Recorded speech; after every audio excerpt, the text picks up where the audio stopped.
Bom dia a todos, sejam todos bem-vindos, né? Que a paz do Senhor continue em nossos corações, o Espírito continue a falar. Já de antemão, então, agradecer àqueles que nos visitam, que o Senhor possa ser benigno não só com vocês que nos visitam, mas com todos nós, e possam falar profundamente ao nosso coração. Então, peço aos irmãos que da palavra que ouvimos na abertura, tremenda palavra, guardei ali para o que vamos considerar a expressão "em tudo dai graças", né? Ela vai se encaixar muito bem com aquilo que vamos meditar nesta manhã, né? Então vamos abrir inicialmente, faz necessário também, especialmente por aqueles que nos visitam, então sintam-se privilegiados, né? Vamos ler o texto base. Eu não iria ler, iríamos direto ao texto alvo, mas vamos ler o texto base, para que então assim se torne mais claro também aquilo que vamos transmitir nessa manhã. Então, carta de Paulo aos Efésios, capítulo 1, os versos 9 a 11. Carta de Paulo aos Efésios, capítulo 1, versos 9 a 11. Diz assim a palavra do Senhor: desvendando-nos o mistério da sua vontade, segundo o seu beneplácito que propusera em Cristo, de fazer convergir nele, na dispensação da plenitude dos tempos, todas as coisas, tanto as do céu como as da terra. Aí está então o eterno propósito, né? Verso 10, fazer convergir em Cristo todas as coisas. Verso 11, nele digo, no qual também fomos feitos herança, predestinados segundo o propósito daquele que faz todas as coisas conforme o conselho da sua vontade, ou conforme o seu propósito. Sabemos disso por aquilo que lemos aqui então agora no capítulo 3, também os versos 9 a 11. E manifestar qual seja a dispensação do mistério desde os séculos ocultos em Deus, que criou todas as coisas, para que pela igreja a multiforme sabedoria de Deus se torne conhecida agora dos principados e potestades nos lugares celestiais, segundo ou de acordo com o eterno propósito que estabeleceu em Cristo Jesus, nosso Senhor. Então esse eterno propósito é que na plenitude dos tempos todas as coisas irão convergir em Cristo, ele será o cabeça sobre todas as coisas. Vamos então ao nosso texto-alvo dessa manhã, livro de Deuteronômio, capítulo 7.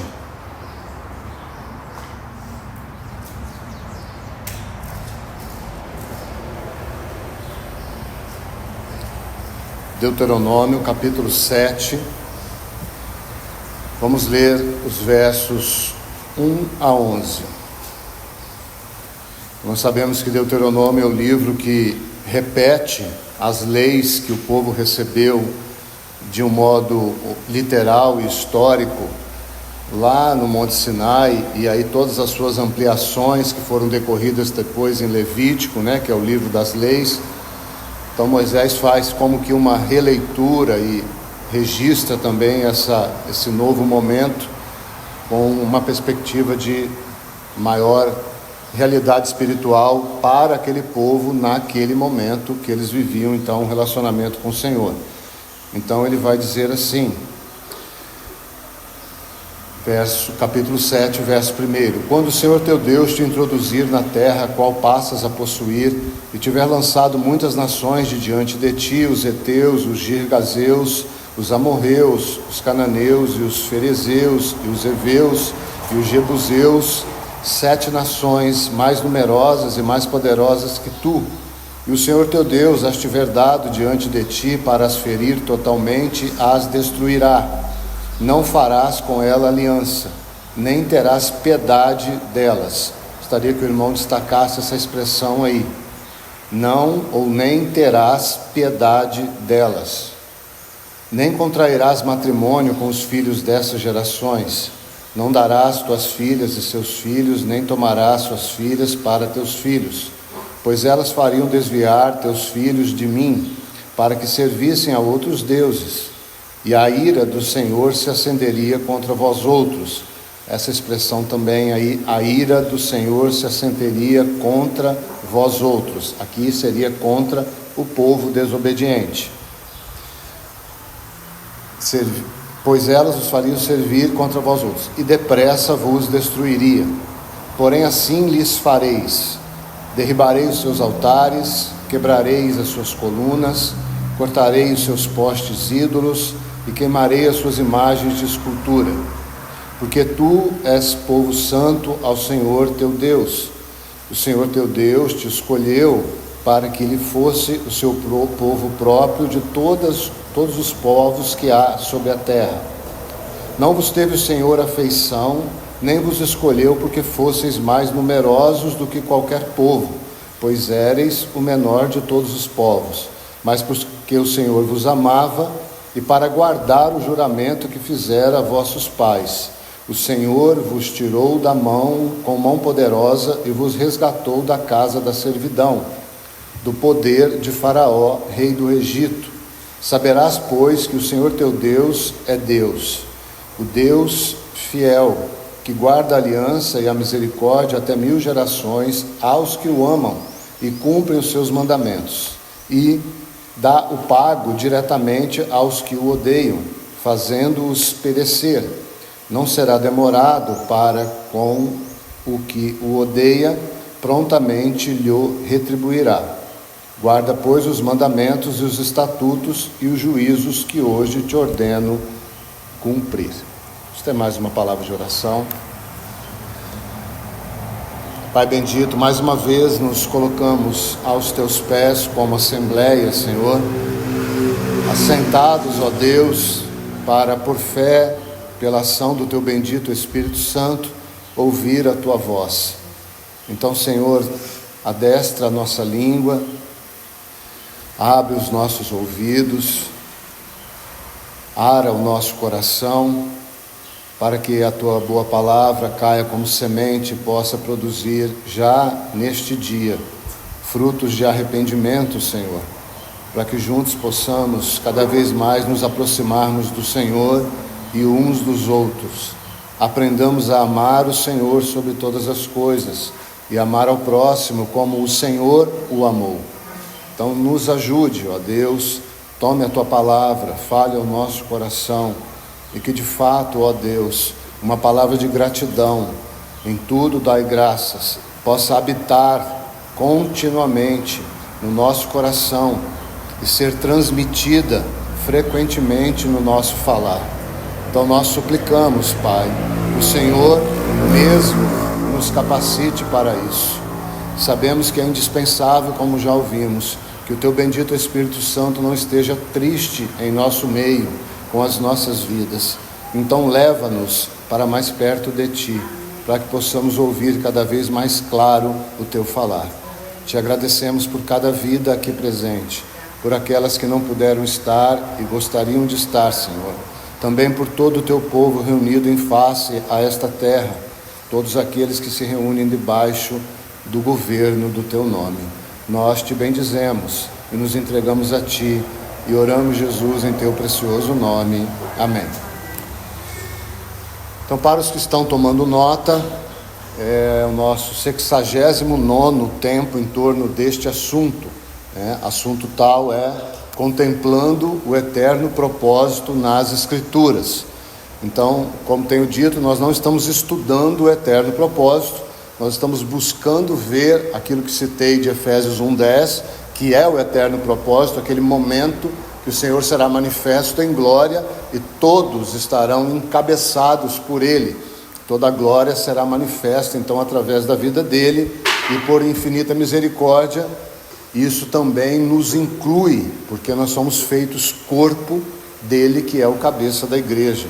Então, por essa união, de alguma maneira imerecida, nós estaremos, não todos, como temos aprendido, mas estaremos como assembleia participando desse momento de glória, e isso nos move a sermos então fiéis hoje e mantermos uma comunhão viva com o Senhor, não apenas visando aquele momento, mas visando o momento em que o Senhor será glorificado, e isso já é construído desde o tempo então que a igreja é instaurada.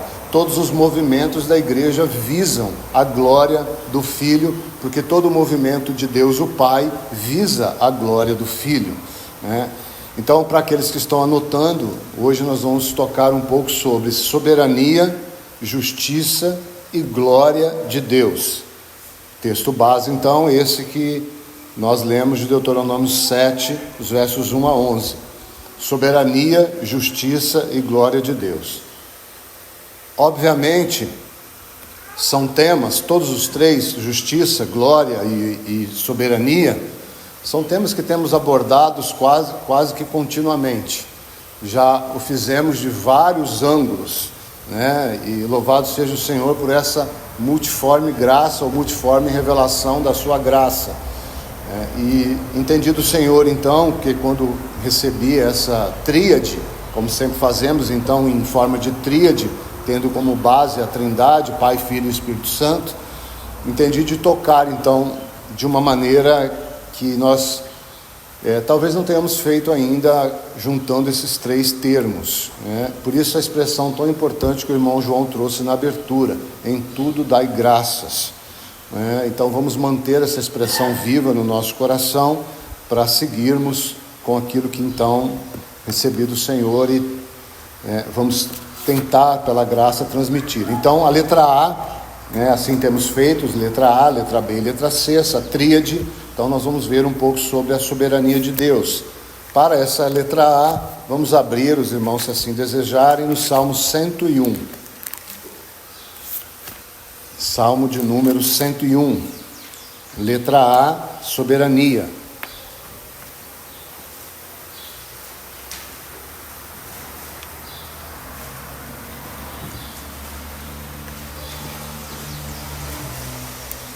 Apenas os versos 1 e 2. Salmo 101, verso 1 e 2, para essa letra A, soberania. Cantarei a bondade e a justiça, ou mais precisamente aqui no Salmo, o juízo. A ti, Senhor, cantarei. Cantarei a bondade e a justiça, a ti, Senhor, cantarei. Atentarei sabiamente ao caminho da perfeição. Ó, quando virás ter comigo?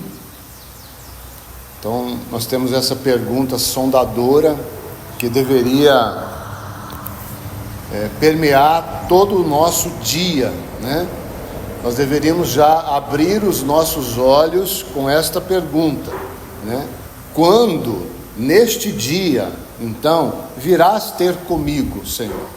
Quando neste dia o Senhor irá me dar alguma direção mais específica, né? Quando neste dia o Senhor esperará uma resposta mais específica minha, né? E a resposta, talvez de um modo abrangente a essa pergunta, seria que todo o dia, ou todas as nossas respostas, deveriam ser a que vimos ali em Tessalonicenses, que é a mesma aqui do verso 1. Cantarei a bondade e o juízo do Senhor, né? Então, o momento que o Senhor vem ter conosco, o que Ele espera de um modo prático, que saia da nossa boca nesse suposto encontro, né? Que obviamente nós vivemos uma vida de união, então não há encontro e desencontros, né? Mas há momentos que o Senhor nos leva a então olhar, digamos assim, mais profundamente nos olhos dele.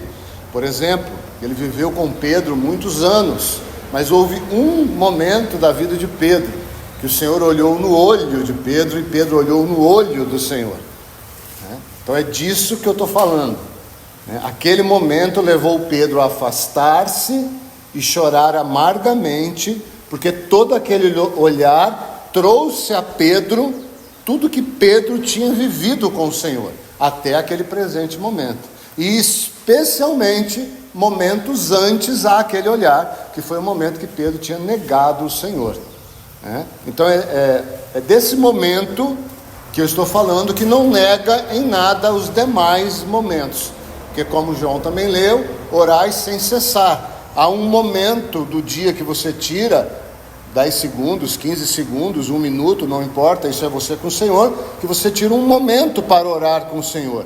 Mas a nossa vida é uma vida de oração, de adoração, que são palavras sinônimas nas Escrituras, né? Se não iguais, né? Então, o tempo todo nós estamos devolvendo ao Senhor resposta a esse momento que Ele vem a nós, de um modo objetivo e de um modo subjetivo.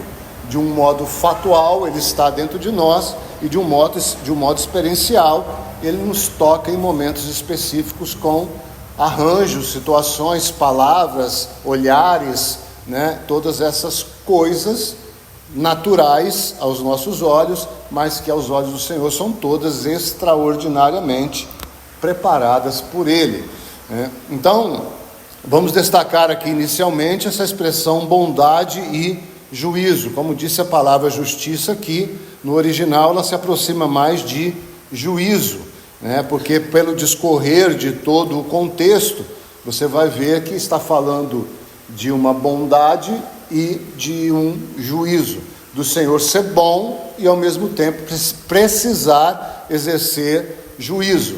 Então nós nos lembramos aqui do texto base que lemos lá em Deuteronômio: não tereis piedade das nações.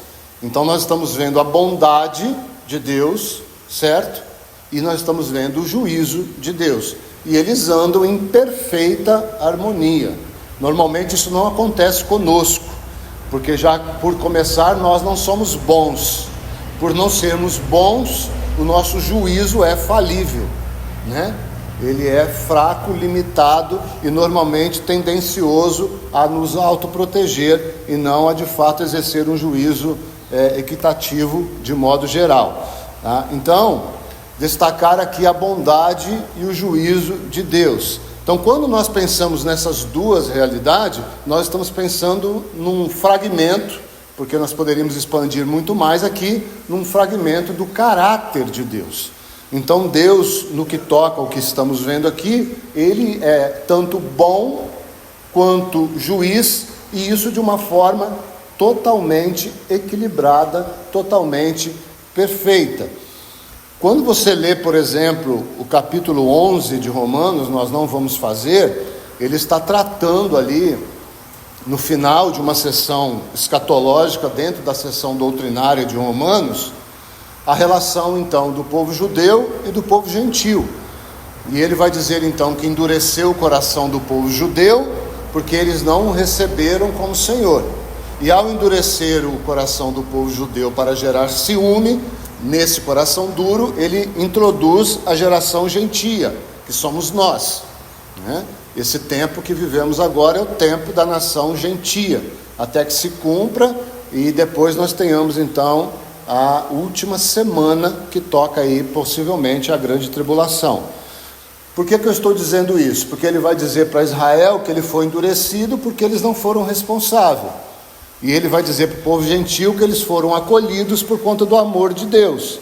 Mas aí ele vai dizer assim ao povo gentil: mas vocês, mesmo sendo amados porque eu quis amar vocês, vocês precisam se manter em união comigo. Porque se eu cortei a oliveira que era natural, né, eu podei ela que era natural Israel, muito mais fácil para mim é podar vocês que foram enxertados.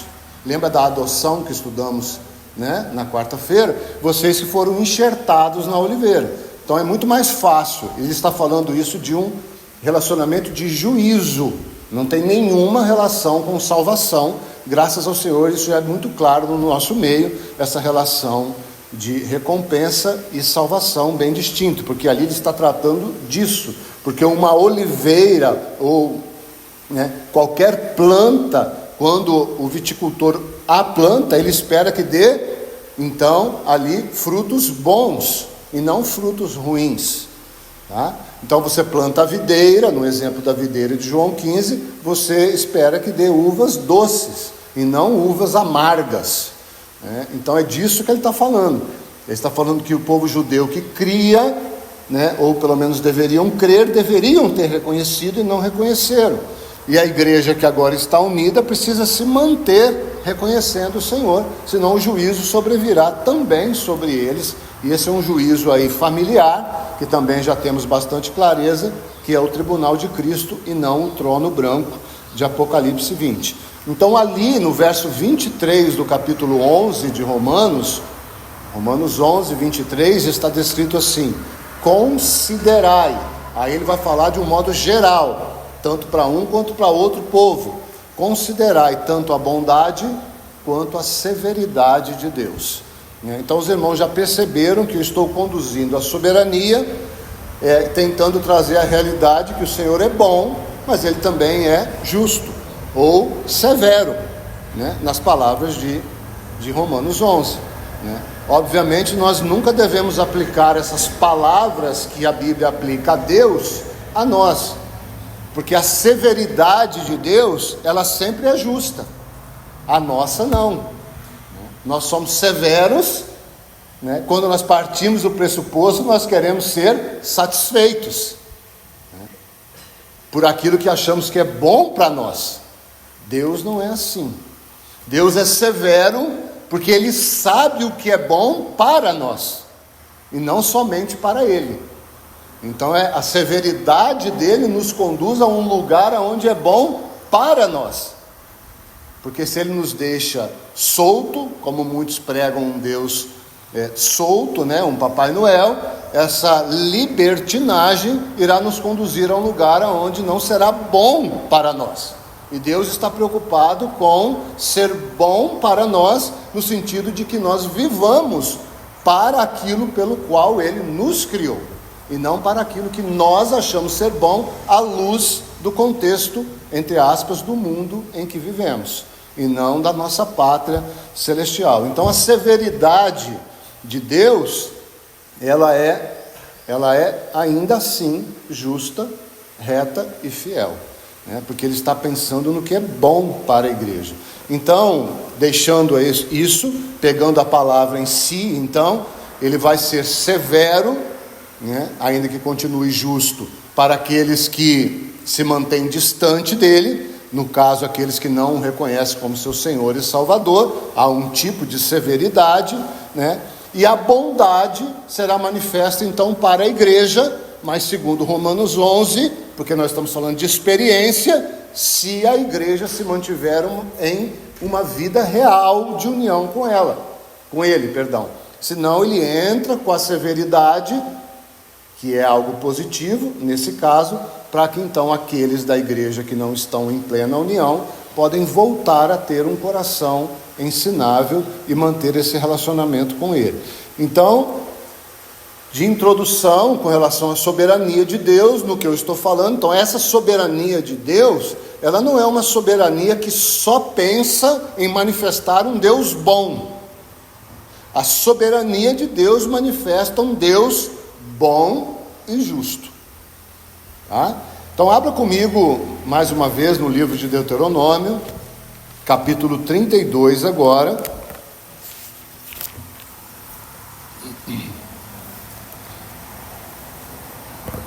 É um cântico de Moisés, que depois nós iremos usá-lo de novo, porque ele é citado no Novo Testamento. Deuteronômio 32, apenas então o verso 39. Deuteronômio 32, 39. Esse é todo o cântico de Moisés. Diz assim o verso 39: Vede, agora que eu sou, eu somente, e mais nenhum Deus além de mim. Eu mato e eu faço viver, eu firo e eu saro, e não há quem possa livrar alguém da minha mão. Então o que nós temos aqui? A soberania de Deus, o Deus soberano, né? É um dos vários textos que tocam a essência da soberania de Deus. Deus, ele é extremamente autônomo no que toca tudo que ele criou, né? Ele tem total autonomia para fazer e desfazer, né? Para dar vida e para tirar vida, para colocar doença e tirar doença, né? E aqui nós não estamos tocando em nada da responsabilidade do homem, porque nós não estamos falando da responsabilidade do homem, nós estamos falando da soberania de Deus. Então há algumas coisas que nós iremos colher por conta de nossas atitudes, e Deus continua soberano, mas essa soberania inclui todas essas relações. Nós vamos ver isso com mais detalhe, tá? Então, vejamos a partir desse verso a soberania de Deus, então, dentro do eterno propósito que é o nosso alvo. Então, uma vez colocada que a soberania de Deus manifesta tanto a bondade quanto o juízo ou a severidade de Deus, vamos tentar localizar essa soberania dentro do alvo do nosso estudo, da nossa contemplação, que é o eterno propósito. Então, Deus, como autor de todas as coisas, e aqui menos do pecado, entre aspas, já vou explicar, né? Ele criou tudo, né? Tudo parte dele. E aí nós temos essa questão do pecado, que é algo um pouco delicado, para que nós possamos então encaixar o pecado dentro do eterno propósito de Deus. Então perceba que a situação ela não é tão simples quando nós pensamos assim: Deus tem um propósito, Ele estabeleceu esse propósito, e para que esse propósito se cumpra, Ele fez todas as coisas. E aí está o calcanhar de Aquiles, o pecado. Então Deus é o autor do pecado, já que Deus criou o eterno propósito. Sim ou não? Então é um dilema que muitos tropeçam aí, e por isso às vezes não conseguem avançar muito nessa relação da soberania de Deus. E nós sabemos que a soberania de Deus ela é até muito estudada, mas o propósito de Deus não é tão estudado assim nos nossos dias, talvez por conta de algumas complicações, porque se Deus propositalmente propôs algo, ou propôs tudo, como lemos em Efésios, então o pecado tem que estar incluído nisso. Não há como ele não estar incluído nisso, né? Porque senão nós teríamos uma situação difícil, né?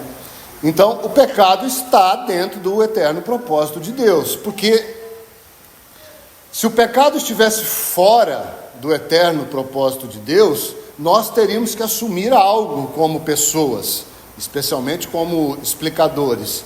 Deus não controla todas as coisas. Se o pecado é algo fora da soberania de Deus, então o pecado ele não está debaixo da soberania de Deus.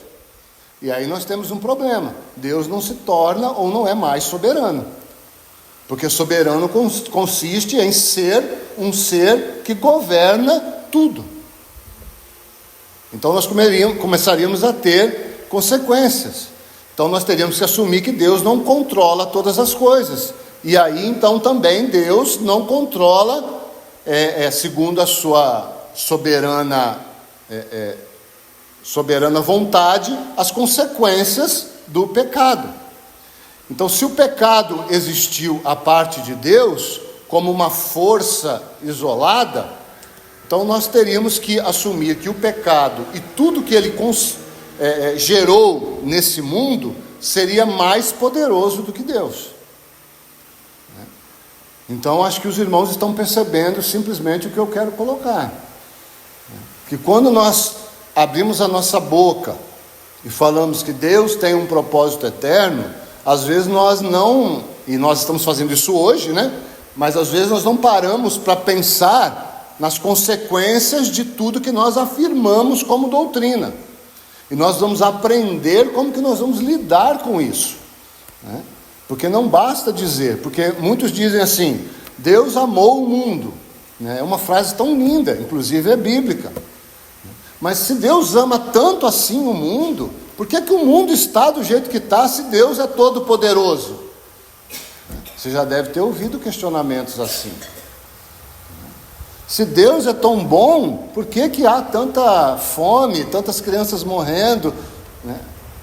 Então nós nos deparamos com questões existenciais que muitas vezes nos tiram então a base do que nós temos como fé.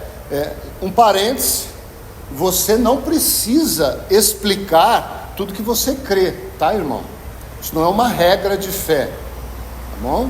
Você não precisa, não é nem saber, não, é explicar. Você pode simplesmente dizer: eu creio que Deus é soberano e as coisas existem porque justamente Ele é soberano, tá? Então aqui não leve para você nenhum fardo de ignorância, e eu também não para mim, porque nós não sabemos todas as coisas, né? Há um verso que nos ajuda muito com relação à nossa ignorância, que é Deuteronômio 29:29. As coisas reveladas são para os homens e as ocultas não são para nós, resumindo o verso, né? Porque nem tudo que Deus Ele manifestou, mas o que Ele se manifestou, nós temos acesso em conhecer, porque em nós habita o Espírito Santo. Então, com relação a essa questão do pecado, muitas coisas da história do homem estaria à parte do que Deus projetou, ou do propósito de Deus, porque houve muitas relações que foram contrárias a, digamos assim, o caráter de Deus por conta do pecado.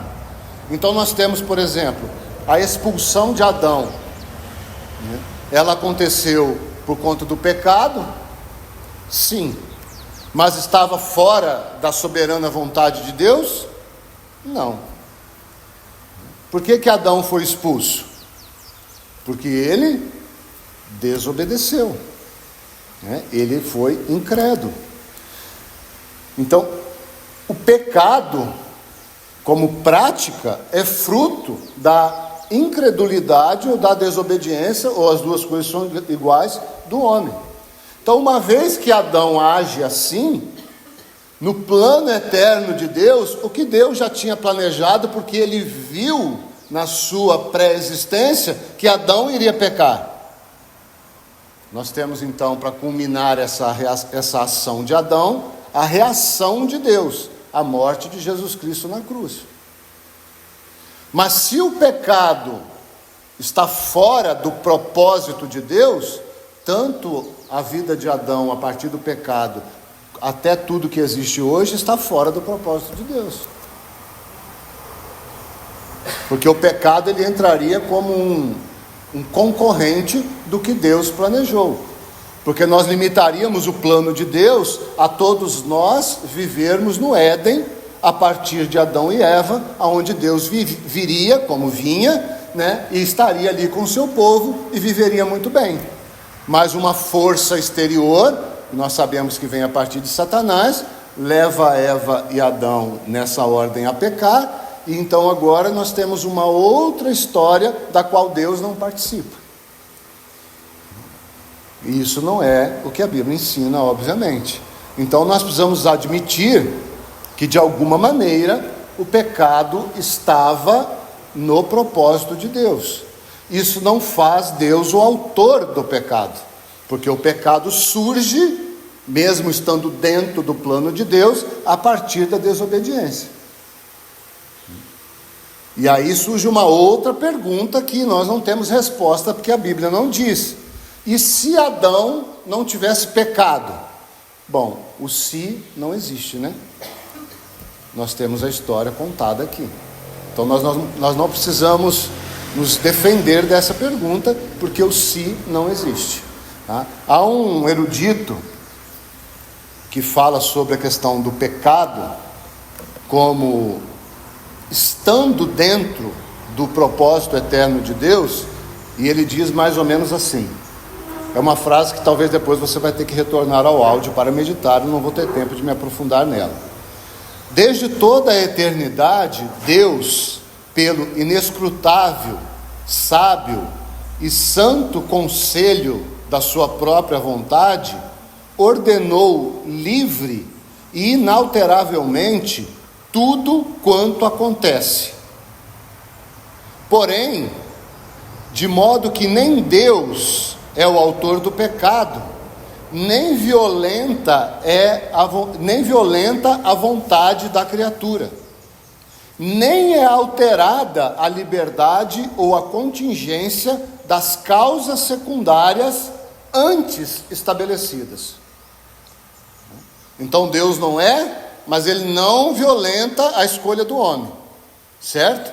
Essa primeira parte da frase resumida. Mas nem é alterada a liberdade ou a contingência das coisas secundárias a partir de como o homem fez uso da sua liberdade, porque essas coisas já foram antes estabelecidas. Então é uma frase que precisa realmente de meditação. Mas resumindo, Deus é soberano e o homem é totalmente responsável. Aquilo que o homem planta, ele vai colher. E até o que ele colhe, não sendo de acordo com a vontade de Deus, está dentro do propósito de Deus. Porque Deus usa de todas as coisas para que o homem seja trabalhado e moldado à imagem do seu filho. Então Deus não é o autor do pecado, mas o pecado está dentro do propósito eterno de Deus, certo? Então, irmãos, quando nós pensamos nisso, nós poderíamos pensar: se Deus é bom, para que Ele plantou aquela bendita árvore que não poderia ser consumida? Não seria muito mais fácil Ele não ter plantado? Então aí estão os dilemas da vida do cristão. Isso aqui não é aula de teologia, porque se Deus é bom, por que você está sofrendo hoje? Então é disso que nós estamos falando. Seria muito mais fácil no momento que você desce as águas, na hora que você volta, você já nasce no céu? Ah, que bom seria para todos nós, né? Mas, irmãos, o que está envolvido aqui? O que está envolvido aqui?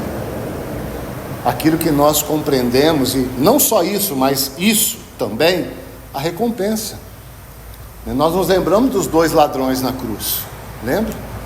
Um queria, porque reconheceu o Senhor Jesus como Senhor, ele queria ir para onde? Para o reino. Mas em primeiro lugar, o reino ainda não tinha sido inaugurado, como não foi até hoje. E outra coisa, ele não tinha obra nenhuma para lá, ele só poderia ir para o paraíso. Então em tudo dai graças, porque segundo a vontade de Deus, ou o propósito de Deus, é que você está passando por aquilo que está passando. Aquilo tem um fim em si mesmo, não só na sua experiência. Aí está outra colocação que o irmão João disse, tão importante, a reunião dos santos. Se isso aqui não tem valor nenhum, para que nós estamos perdendo o nosso tempo aqui?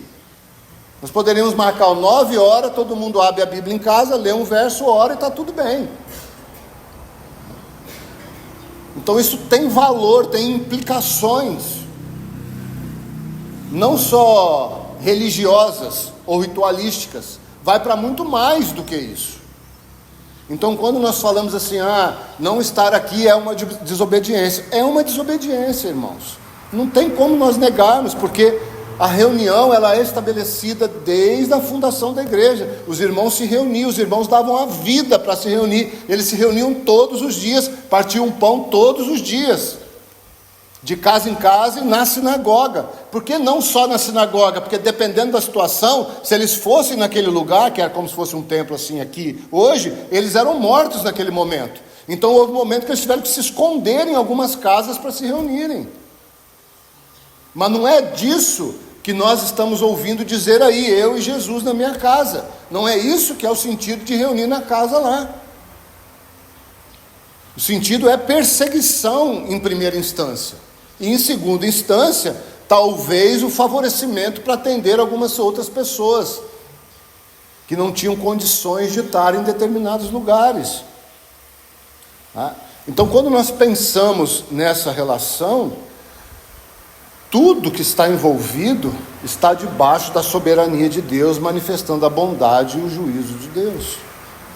Às vezes um juízo educativo, no caso da igreja, às vezes um juízo condenatório, no caso daqueles que não creem no Senhor Jesus. Bondade com a igreja, às vezes abençoando, bondade com a igreja, às vezes admoestando, mas bondade, porque todos nós estamos debaixo da soberania de Deus. Então o Salmo 101 que nós lemos conclama que nós venhamos a cantar sobre a misericórdia e o juízo de Deus.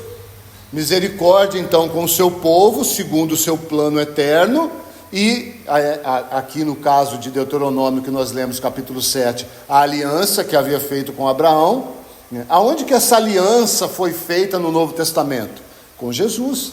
Deus Pai faz uma aliança com o Filho, assim como Deus faz uma aliança lá com Abraão, ele faz uma aliança entre ele mesmo, né? É a tocha e o pavio fumegante, é Deus Pai e Deus Filho cortando uma aliança entre si e Abraão dormindo. Então essa mesma aliança agora é ratificada na cruz, né? Quem morre na cruz é Deus. Matastes o autor da vida, Pedro vai explicar em Atos capítulo 3.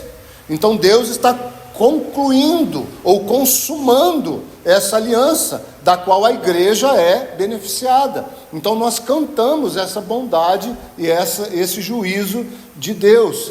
E também há esse juízo que não nos toca muito aqui, com relação às nações posteriores, ou às nações que não creram no Senhor. Ainda há um juízo das nações mesmo, explicado em Mateus 24, que aí é um juízo mais escatológico, são aquelas nações que não irão lutar, no Armagedão. Enfim, não é motivo agora para o nosso estudo, tá? Então, Deus sempre agiu com base em si mesmo, e sempre o homem é beneficiado, sempre, né? No sentido até mesmo daqueles que não creem, irmãos, porque que bênção é para aqueles que hoje são rebeldes e ainda estão vivos.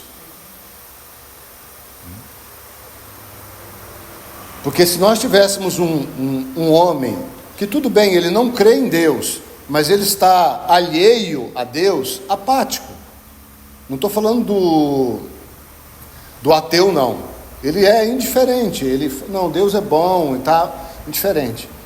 Mas quanta bondade há no coração do nosso Senhor em não exterminar tantas bocas que amaldiçoam tanto a Ele quanto ao seu povo. Se me permitam uma opinião própria, eu vejo mais bondade nessa ação de Deus do que na ação dele ou nas ações dele para com a igreja.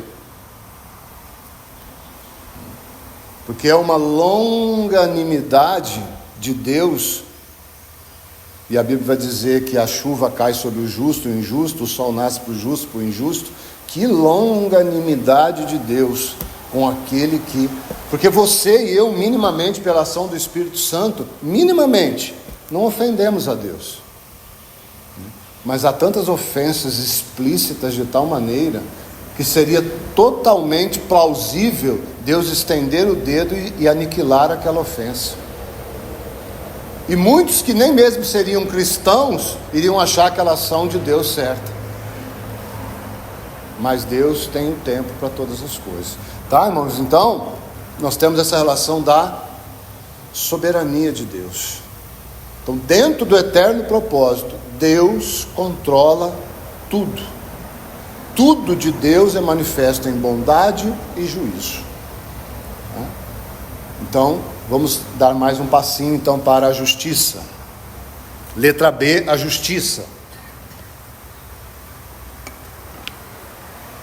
E nós vamos a Apocalipse, capítulo 15, para esse texto, para essa letra B. Apocalipse, capítulo 15. Leiamos então Apocalipse 15, os versos 3 e 4. Eles estão aqui, então, João está, pelo Espírito Santo, usando parte do Cântico de Moisés, Apocalipse 15, 3 e 4. E entoavam o cântico de Moisés, servo de Deus, e o cântico do Cordeiro, dizendo: grande e admiráveis são as tuas obras, Senhor Deus Todo-Poderoso. Justos e verdadeiros são os teus caminhos, ó Rei das nações. Quem não temerá? E não glorificará o teu nome, ó Senhor? Pois só tu és santo. Por isso todas as nações virão e adorarão diante de ti, porque os teus atos de justiça se fizeram manifesto. Então nós temos aí mais uma citação do Cântico de Moisés, e aí nós começamos já sondando o nosso coração, o nosso espírito, como que nós estamos diante desses atos de governo de Deus. Então, pegando a história do povo do Antigo Testamento, nós sabemos que por várias vezes, e usei o texto do capítulo 7, porque repete Êxodo, que Deus vai dizer assim, vocês vão entrar naquela terra, e o que vocês vão fazer? Vocês vão destruir tudo e todos. Vocês vão destruir os homens, vocês vão destruir os velhinhos, vocês vão destruir as mulheres, vocês vão destruir as crianças. Então nós temos aí esse Deus justo, e Ele dá essa ordem ao povo. Vocês são um povo menor, vocês vão conquistar umas nações maiores, que estão na terra, que eu decidi dar para vocês. E aí nós logo pensamos, mas meu Deus é injusto. Por que em vez de Ele dar aquela terra que tinha aquele povo, que nós lemos lá em Deuteronômio 7, Ele não dava outra terra? E não precisaria matar aquele povo.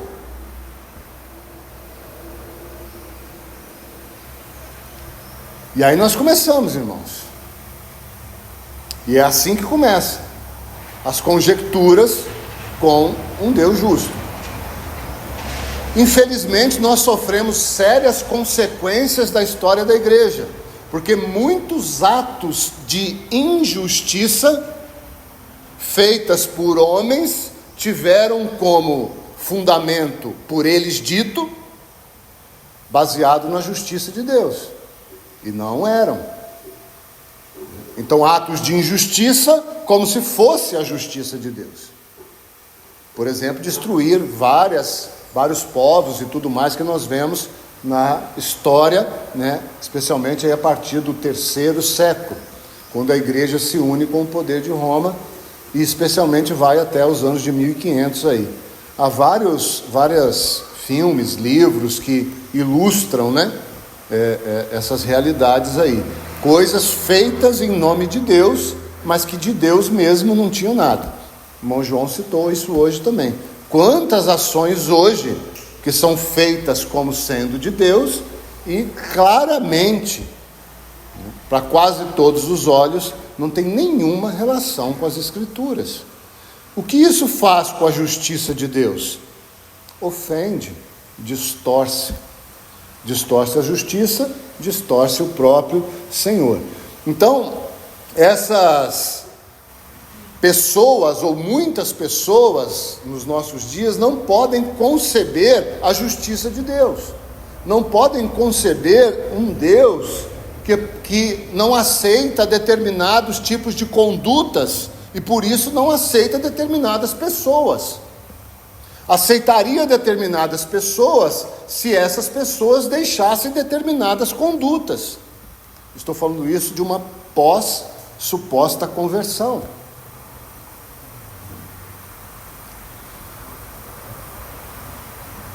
Depois que há a conversão, Deus aceita todas as pessoas, não há acepção de pessoas. Mas o grande problema é dizer que houve uma conversão, ou uma suposta conversão, e nós sabemos que não houve uma conversão, e todo tipo de conduta continua sendo praticada como se fosse então debaixo da permissão, ou da bondade, ou da justiça de Deus. E aí de novo nós temos o tema que nós temos procurado ajustar no nosso meio, que é o amor. Muitas atitudes hoje são justificadas pelo amor. Muitas famílias, a despeito do modelo da família bíblica montada hoje, é montada a partir do amor. Então nós vemos que essas pessoas que não podem suportar com aceitação a justiça de Deus, elas não vão se submeter e não vão conceber que Deus, ainda sendo justo, agiu e continua agindo da mesma forma, né? Porque Deus continua, vou usar a expressão aqui com base no Velho Testamento, matando pessoas. Por que Ele continua matando pessoas? Porque se Ele é todo poderoso, Ele poderia evitar todas as mortes. Então nós começamos a pensar que Deus continua matando pessoas, mas são coisas diferentes, porque nós já estamos num embrenhado de consequências do pecado, que nós já explicamos, que estão levando os homens, inclusive aqueles que se chamam cristãos, a deliberarem em prol de si mesmo, e estão considerando tudo como se vindo de Deus, e na verdade estamos mais ofendendo a Deus do que agradando a Deus, entristecendo o Espírito do que mais alegrando o Espírito. Então, essas pessoas jamais poderão conceber que Deus, em todos os seus atos soberanos e justos, estaria certo. Então, de alguma maneira, negocia-se a justiça de Deus. Então, essas pessoas começam, e eu estou falando dessas pessoas, não automaticamente nos excluindo, mas pela fé nos excluindo, mas tais pessoas, então, justificam esses caminhos de Deus como sendo errados, com base em si mesmo. E quando essas pessoas agem assim, o que elas na verdade estão fazendo é muito similar, e aqui um similar bem distante, né? Porque nós conhecemos parcialmente o coração de Jó, mas é muito similar ao que Jó fez. Teve um momento que Jó se assentou no seu tribunal e ele quis fazer o quê? Falou: Deus, desce daí, se assenta aqui, que eu vou te mostrar que eu sei que o que eu estou sofrendo é uma injustiça sua para comigo. Então eu vou te mostrar que você está errado e que eu estou certo. Depois Jó vai botar a mão na boca, vai dizer: eu falei de coisas altas demais, que eu não sabia o que eu estava falando. Mas nós temos muitas pessoas hoje em dia ainda que não chegaram à conclusão que Jó chegou. Estão se assentando em tribunais humanos e dizendo: não, esse Deus é egoísta, egocêntrico, é não sei o que, é não sei o que, é não sei o que. Essa justiça dele não pode ser uma justiça justa. Então pervertem a justiça e começam a medir esses atos da soberana justiça de Deus. E com base em quê? Nos seus próprios pensamentos. Se você for a Romanos 1, você vai ver um exemplo disso também. Não glorificaram o Criador, mas glorificaram a criatura ou a criação. Então, irmãos, essa relação da justiça de Deus, ela está discorrendo dentro da mesma questão da soberania. Porque quando nós tocamos em todos os atos que estão à nossa volta, e de alguma maneira nós refutamos isso como sendo algo que está dentro do plano de Deus, de alguma maneira nós estamos nos assentando na nossa soberba e julgando aquilo que está acontecendo à nossa volta. E aqui de novo, eu estou falando isso com liberdade, porque nós temos trabalhado vários aspectos das nossas condutas. Então aqui eu não estou estimulando um pacifismo, né? A passividade, né? Uma conformidade com determinadas situações, sofrimento, pecado, doença. Não, isso já é muito claro. Mas eu estou aqui trazendo que de alguma maneira, muitas vezes, nós vamos contra a orientação de Paulo. Ele vai dizer assim: dura coisa é recalcitrar contra os aguilhões, juízos, arranjos. O que é isso se não nos assentarmos em soberba e dizer: eu não merecia isso?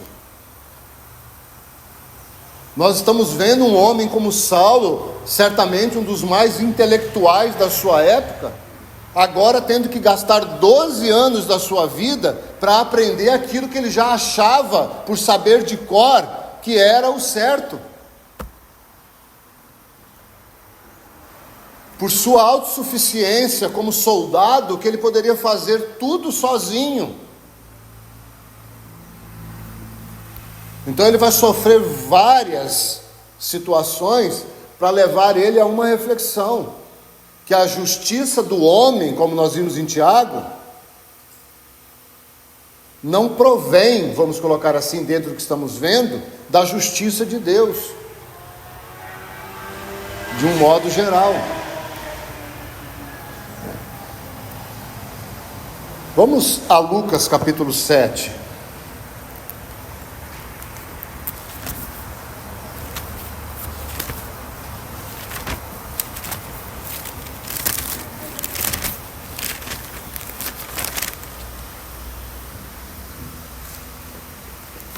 Lucas capítulo 7.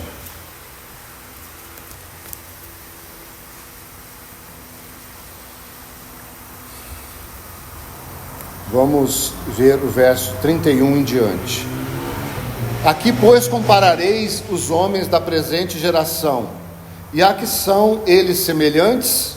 São semelhantes a meninos que, sentados na praça, gritam uns para os outros: nós vos tocamos flauta e não dançastes, entoamos lamentações e não chorastes. Pois veio João Batista, não comendo pão nem bebendo vinho, e dizeis: tem demônio. Veio o Filho do Homem, comendo e bebendo, e dizeis: eis aí um glutão e bebedor de vinho, amigo de publicanos e pecadores. Mas a sabedoria é justificada por todos os seus filhos. Então nós temos um texto aqui, que não vou entrar em pormenores, já não temos tempo mais, tá? E Jesus está dizendo, dentre muitas lições aqui, que essa geração não sabe de nada. Toca música alegre, eles choram. Toca música triste, eles ficam alegres. Já estudamos esse texto, né? Mas o verso final vai dizer: mas a sabedoria é justificada por todos os seus filhos. Então, de alguma maneira, você anote o texto para depois você compreender essa expressão aqui final, né, o verso 35, 1 João capítulo 4, os versos 4 a 6. Leia lá por gentileza depois, tá? Eu não vou lá, só para a gente finalizar, eu vou terminar dentro do tempo, tá? João vai dizer assim: aqueles que são de Deus discernem e ouvem a voz de Deus. E aqueles que saíram do nosso meio, saíram porque não eram dos nossos e não puderam compreender a voz de Deus. Ou seja, discernimento. Quem é de Deus, está prosseguindo em conhecê-lo, facilmente vai reconhecer a justiça de Deus em todos os atos de Deus. Então Deus continua sendo justo, independente do que está à nossa volta. E nós precisamos continuar levando a Ele em oração todas as nossas petições, porque às vezes sim, nós não compreendemos plenamente a justiça de Deus aqui executada, mas isso não nos dá o direito de nos arrogarmos, dizer que poderíamos fazer de uma forma diferente ou melhor. Então nós queremos mudar Deus, porque nós não somos capazes de sermos humildes o suficiente para dizermos que nós não estamos compreendendo aquilo pelo qual está acontecendo. E é isso que inunda o coração da maioria dos cristãos hoje: a soberba e não a humildade. Finalizo meio sem finalizar esse ponto para terminarmos, né? E ainda há um texto que vai dizer que Deus não é só justo, mas Ele também é justificador de todo aquele que crê. Romanos 3, 26. Então Ele não é só justo, por Ele ser justo, Ele também se torna justificador. Ou seja, se você crê que ele é justo, pode ter certeza, ele se torna o seu justificador. Quem intentará acusação contra os eleitos de Deus? É Deus mesmo quem os justifica. Então, se nós cremos que os atos de justiça são atos justos, então ele mesmo há de nos justificar. E o contrário também é verdadeiro. E o último, letra C, glória. Apenas vamos ler 2 textos. Mateus capítulo 11.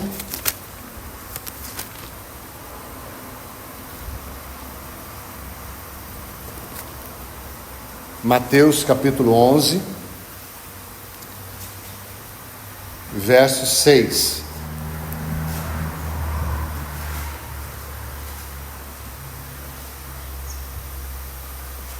Mateus 11, 6. E bem-aventurado é aquele que não achar em mim motivo de tropeço. Bem-aventurado é aquele que não achar em mim, em Jesus, motivo de tropeço. Dentro desse ponto de glória, o que nós estamos querendo dizer? Se nós não vemos que o Senhor está errando em tudo que está acontecendo, então de alguma maneira nós estamos o glorificando. Nós não estamos achando que o que Ele está fazendo é para que nós pudéssemos tropeçar. Lembremos de novo de Jó, na outra figura que Jó vai chamar Deus de espreitador. Lembra quando o irmão João trouxe a explicação para nós? Essa expressão traz o sentido de que Deus é um caçador, e Ele monta então o seu, não muito conhecido talvez por vocês, mas na nossa região, um puleiro, um lugar elevado, aonde Deus se assentava ali, com o seu rifle, e Ele estava esperando Jó passar para matá-lo. Então, isso é achar tropeço em Deus. É como se você estivesse no seu lugar e algo acontecesse de errado e você pensasse assim: Deus está lá em cima, assentado no seu trono, e colocou esse espinho aqui só para eu pisar em cima e furar o meu pé, porque Ele é um espreitador. Aí nós tropeçamos, literalmente naquele espinho que o Senhor colocou. Como que Paulo vai tratar com essa relação do espinho na carne dele? Quão bom Paulo entendeu que foi aquele espinho para ele. Por quê? Porque o livrou da soberba, que é o que nós tocamos no ponto anterior. Então, irmãos, tudo que vivemos aqui tem um peso de glória eterna. Hebreus 12, 2, anote aí. Jesus suportou tudo aqui porque Ele tinha o que em mente? A glória e a alegria vindoura. Segundo aos Coríntios, esse eu vou ler, você não precisa abrir.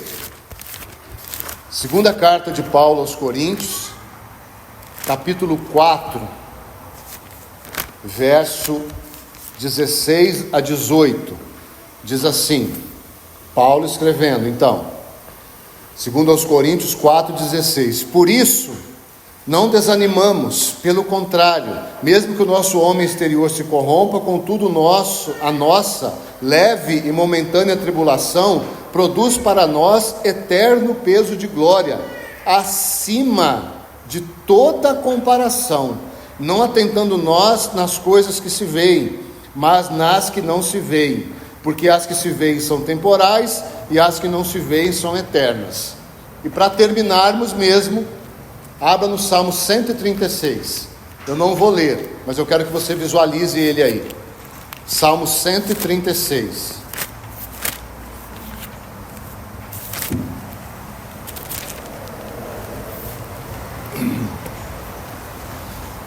Nós até cantamos um louvor que diz esse primeiro verso 1, Abriu o Salmo 136, diz assim: rendei graças ao Senhor porque Ele é bom, porque a sua misericórdia dura para sempre. Muito bonito, Agora vá comigo ao verso 17. Aquele que feriu grandes reis, porque a sua misericórdia dura para sempre. Muito bonito, né? Porque projeta para o Antigo Testamento, certo? Se você substituísse essa palavra grande reis aí por seu filho, sua filha, seu pai, sua mãe, como seria?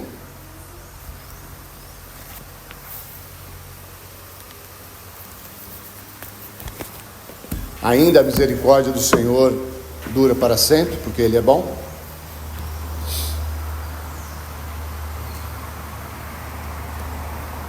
Então, quando nós lemos a Bíblia, nós precisamos pensar, com a ajuda do Espírito Santo, em nós, nas nossas relações, nas pessoas que estão ao nosso lado, nas coisas que podem acontecer com qualquer um de nós a qualquer momento, as adversidades, as bênçãos.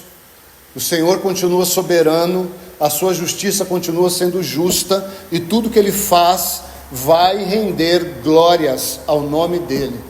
E se nós compreendermos que tudo isso está ligado ao eterno propósito que tem o Filho como centro, nós poderemos, como Paulo disse, recebermos um peso de glória que não se compara à glória que nós temos recebido aqui, porque nós temos recebido glória aqui, irmãos.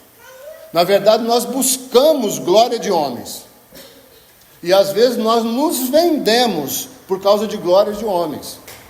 E às vezes o nosso coração se corrompe. É isso que estamos aprendendo no estudo de Não Ameis o Mundo e no Salmo 139. E estamos todos nós sendo confrontados. Onde está o nosso coração? Onde está a soberania de Deus nisso? Onde está a justiça de Deus nisso? Onde está a glória de Deus nisso? Eu quero dizer, ela continua sendo soberana, a justiça de Deus continua sendo justa, e tudo que Deus planejou vai, de uma forma ou de outra, quer nós compreendamos ou não compreendamos, quer nós nos alegremos ou quer nós soframos, vai render glórias ao seu nome.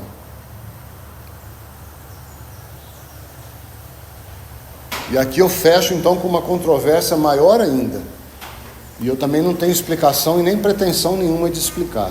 Se Adão e Judas não tivessem existido, Cristo não teria ido à cruz.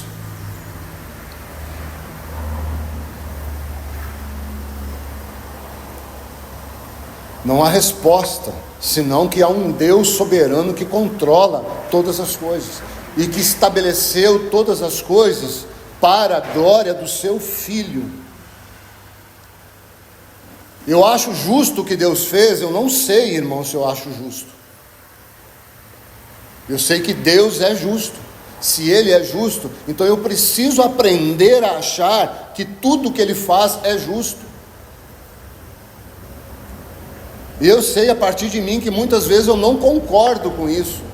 Eu não entendo, eu não compreendo, mas pouco importa o que eu acho dentro disso que estamos contemplando do propósito eterno. E os exemplos vão vindo. Lembra de Moisés? Eu não posso, Deus. Eu sou gago, sou tímido. E Deus falou, a questão não é o seu eu, a questão é o meu eu.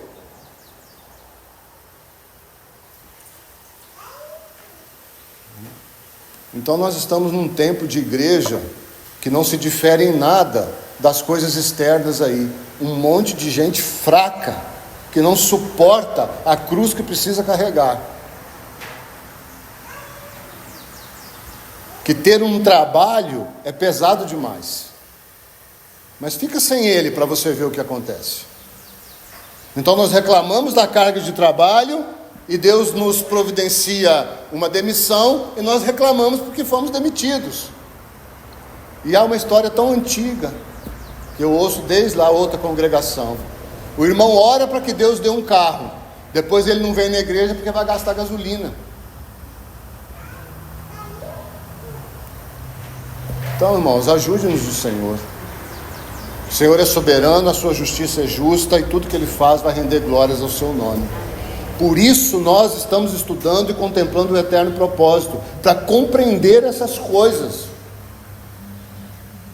Há um propósito que rege a vida de todo ser humano, e foi Deus quem estabeleceu cada vida, e Ele colocou você no lugar que você tem que estar. Romanos vai dizer isso, e Ele te deu respiração para que você respire naquele lugar. E por um outro lado, isso não anula em nada as minhas e as suas escolhas, porque Deus não trata com marionetes, Deus trata com filhos e criaturas. Vamos orar. Ó Pai, nós mais uma vez nos entregamos ao Senhor. Te agradecemos por Tua palavra, te agradecemos pela habitação do Espírito Santo, porque a partir desse que fala contigo, Senhor, muitas vezes, se não é a intervenção do Espírito Santo, certamente nos colocaríamos, ó Deus, de cabeça baixa a ponto de desistir. Mas como Paulo disse, certamente pela voz do Espírito Santo, ainda que este corpo externo esteja assim, querendo desfalecer, o nosso homem interior se renova, porque nós conhecemos aquele do qual cremos. Falamos isso usando a expressão de Jó. Então, muito obrigado, Senhor, porque pela ação do Teu Espírito, nós estamos de pé, caminhando, crendo que, de alguma maneira, os Teus arranjos têm buscado nos conduzir para mais perto de Ti. E uma súplica, Senhor, é o que também louvamos a Ti: não nos deixe ir. Tem outro que diz: buscou-nos, achou-nos, salvou-nos, glórias ao nome Teu. Bendito és, Senhor, para todo sempre. Amém.